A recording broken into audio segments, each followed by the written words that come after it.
নমস্কার। পড়ছি মাতৃ সান্নিধ্যে গ্রন্থটি থেকে। লিখছেন স্বামী ঈশানানন্দ মহারাজ। কোয়ালপাড়ায় শ্রী শ্রী ঠাকুর ও শ্রী শ্রী মায়ের ফটো পূজা। 1318 সাল, ইংলিশ 1911 খ্রিস্টাব্দ। অগ্রহায়ণ মাসের প্রথম দিকে একদিন খুব সকালবেলায় মা ও রাধু এক পালকিতে, লক্ষ্মীদি ও মাকু অপর দুইটি পালকিতে এবং জামাই মন্নথ চতুর্থ পালকিতে আসছিলেন। অন্যান্য সকলে কেউ গরুর গাড়িতে, কেউ বা পদব্রজে। এখান থেকে সন্ধ্যায় সকলে গরুর গাড়িতে বিষ্ণুপুর হয়ে ট্রেনে কলকাতায় যাবেন। শ্রী শ্রী মা পূর্বেই বলেছিলেন কোয়ালপাড়া আশ্রমে শ্রী শ্রী ঠাকুরকে প্রতিষ্ঠা করবেন।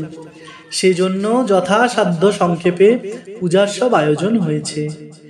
মা সেদিন বলেছিলেন ঠাকুরকে বসিয়ে দিয়ে যাব, কিন্তু আমরা জানি সশক্তিক ভগবানের পূজাই বিধি, অর্থাৎ শুধু ঠাকুরের একা পুজো হয় না। সশক্তিক অর্থাৎ যেটা আমরা বলি সা চ ব্রহ্মস্বরূপা সা চ শক্তি যথাত্মা চ তথা শক্তি যথাগ্নৌ ধায়িকা স্থিতা, অর্থাৎ যেখানে ব্রহ্ম সেখানেই শক্তি।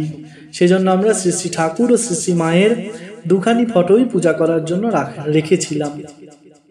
শ্রী শ্রী মা তাড়াতাড়ি স্নান করে শ্রী শ্রী ঠাকুরের ও তার নিজের ফটো দুটি পরপর মাথায় ঠেকিয়ে ঠাকুর ঘরের ছোট সিংহাসনে নিজ হাতে পাশাপাশি বসিয়ে ফুলচন্দন দিয়ে পুজো করলেন এবং শেষে ব্রহ্মচারী কিশোরীকে দিয়ে হোম করালেন।